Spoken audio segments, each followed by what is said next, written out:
Welcome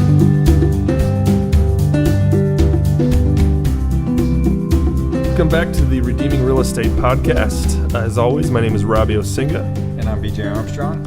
And we're going to start today's conversation off with the text that I received from BJ saying, "Hey, Robbie, and I want to do a podcast." And he wants to talk about, in the busyness of the Christmas season, I want to talk about solitude. So that's shocking that you would want to talk about that in the middle of the busyness of Christmas season. So where did that come from? You know what? It just seems like in the last month or so, actually up to Thanksgiving. Thanksgiving's always been one of my absolute favorite holidays. And the reason is because it's just slow. Yeah. You sit around all afternoon and you watch the game and you lay on the couch and you take a nap. All those things, it's just slow. And I like that. That's probably what I like about Thanksgiving. The problem is that we were on vacation last week, so I was doing busy vacation time with my family, and which was awesome. I wouldn't I'm not complaining. I don't trade that too much. But what I found is that in the busyness of my normal routine, so work-wise, I'm busy. We have a lot of business right now, which is a really great thing. Yeah. General kids activities, right, which go on all the time, right? That doesn't ever stop either. Now you pile onto it the Christmas season, which is a Christmas party every night and breakfast and charitable events. And oh my gosh, it just all of a sudden, literally, I didn't sleep last night. Yeah. And I always know that when I don't sleep, there's something wrong with me internally and I don't know what it is. So this morning I got up and I said, you know what? Yeah. I just need some quiet time. I need some time to digest and refocus. Yeah. Yeah. That's where it came from. And when we started the conversation before we hit record here, you and I have some different views on the word busyness, but eventually we landed on some middle ground. So I'm gonna poise my argument. You're gonna poise yours, and we'll get them clued in on where we landed. But I told you that a lot of times I spend at my office, which is known as the Coffee Hound in Uptown Normal. Please come and see me.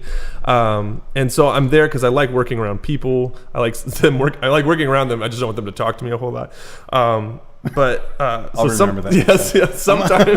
Sometimes I've got my earbuds in. Sometimes I have them out. Oh, so when you give me just one of these, that means just like say hi, but not for very long.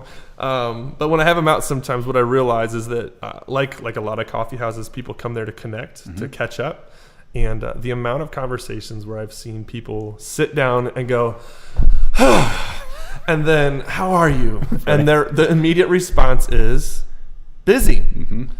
And then, and it me spews too. for 5 minutes. And then it turns into a competitive busyness. Right. Well, yeah. I'm busy with this, and it's not. I don't think they're intending to compete, but it turns into almost the one-up game. You bet.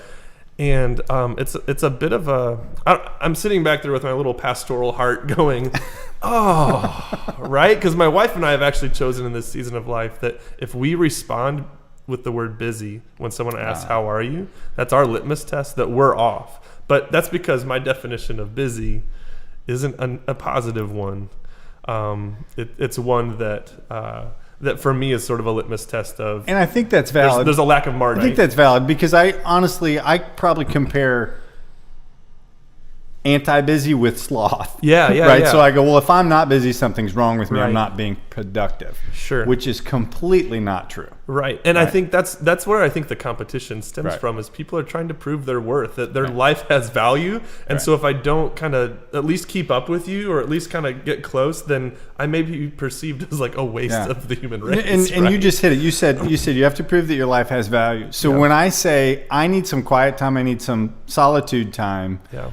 What I have to do is get back into my own, connect my head again with my heart and say, where is my value exactly? Right. And then that way I get to go back out and refocus my time. And it feels different. I can spend time at a Christmas party in a different way. Right. I spend time with my clients in a different way. Right. My whole life changes. Yeah.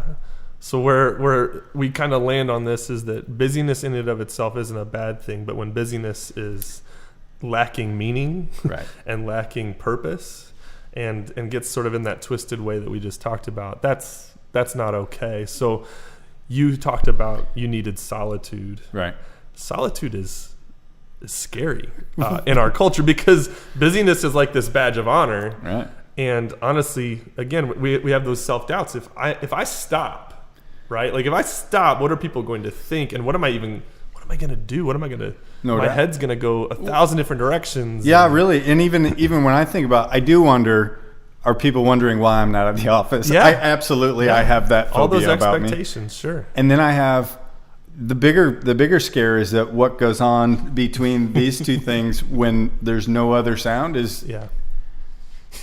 incredibly scary, right? So Which is why you stayed up last night, Which- right? yeah. It's not that you were like sitting around worrying and pulling out your eyebrows. Like your mind was just going 100 it was miles racing, an hour. right? Yeah. So and yeah, not in a bad way necessarily, but Yeah. but keeping me up is probably not a good thing. Yeah. So why solitude? So you've made a decision. You've been doing this game for a while in terms Right. of being a business owner and being in the real estate business, and you made a decision after not sleeping at all last night to go, I need more time to not do Yeah, isn't that anything, crazy? right? So tell me, why solitude? It's really is a matter of focus. I kind of said before, I need to reconnect my head with my heart. Yeah. Because everything that I want to do in my life starts in my heart. That's where The desires, yeah. that's where love is. That's where all the really big stuff is. And everything else, what happens is when I get distracted, even on vacation, I live out of my head, and we're in Cabo. Yeah. So I'm walking around these cool condos and these awesome resorts, and I see these big yachts, and I start living this life that I don't live. Yeah. And so I'm in my head, Yeah. and I'm not connected with what's really important to me, which Yeah. is my kids and my family and my clients and all that. So it really is an opportunity to get back to here are the things that are important. And there's a cool quote. Ruth Haley Barton says, "Your depth of desire will determine the direction of your life." Right. And so when you reconnect in those moments of solitude, it sort of gets you jostled around a bit, and it reorients you towards what matters. Absolutely. I just had I did the Boys and Girls Club benefit breakfast this morning. Yeah. Andrew Grant, I think, is the president now of the local organization, and he related three things which I thought were perfect, spoke to me exactly. He said that we're choosing at any moment of the day destruction, distraction, or dreaming.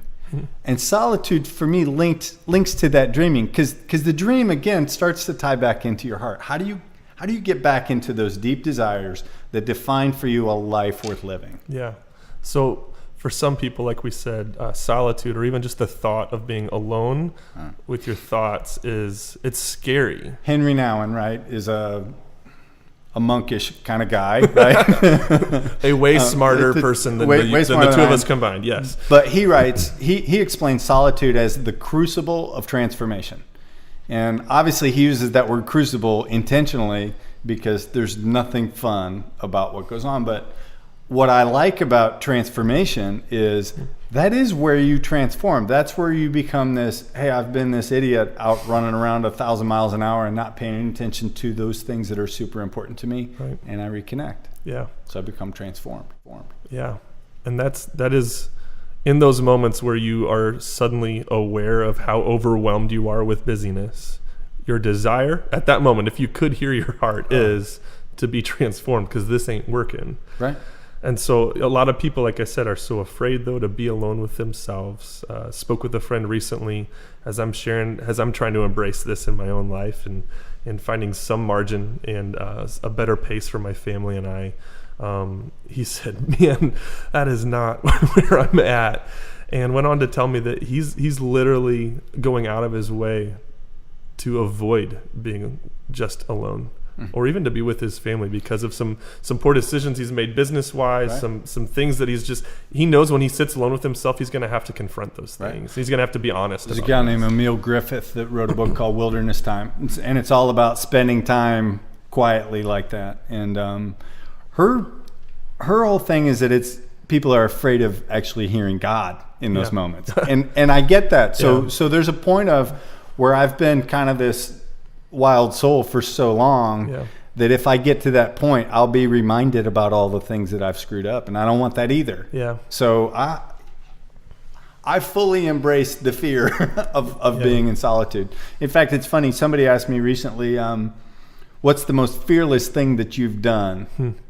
recently, and I couldn't think of anything, of course. But as I started thinking about this, I'm like, you know what it is it's solitude.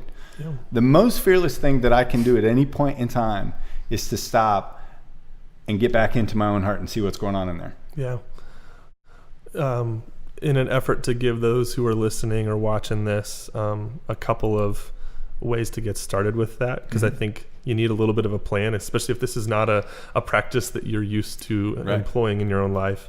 Is there a question or something that you take consistently into your solitude that might help people frame that time? There's a practice right now that's become popular in a lot of Christian church circles called Lectio Divina. Yeah. Right. And it's a really interesting thing where you pull off a very small section of Scripture. Yeah, 3 to 6 verses. 3 to 6 usually, verses. Yeah. And generally you read through them.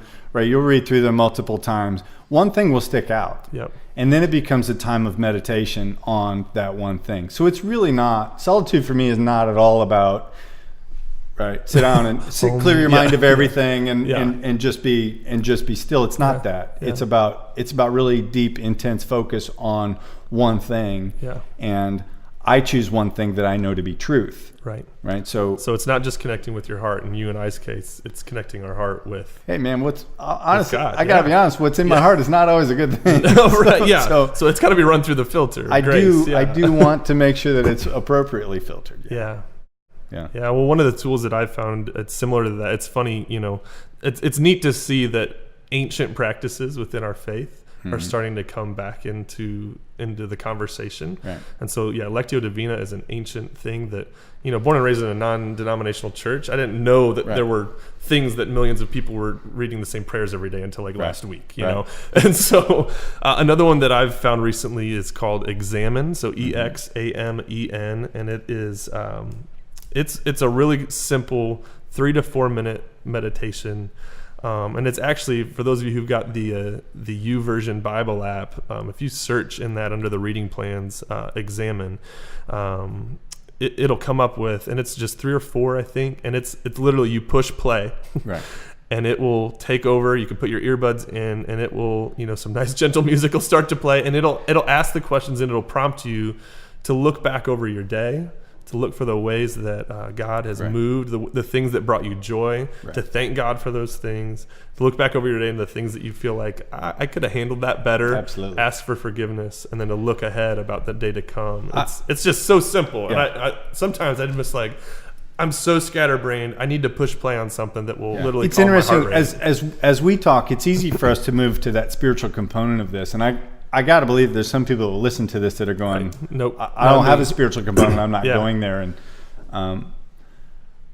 And I think it's still good practice. Yep. So there's probably a couple of simple questions that you can ask that are simply something like, what did I do well today? Yep. What did I not do well today? What will tomorrow look like? Yep. And honestly, as I get into the what will tomorrow look like type questions, I get deep into my heart and reconnect with my deepest desires and go, okay, these are the things that are important.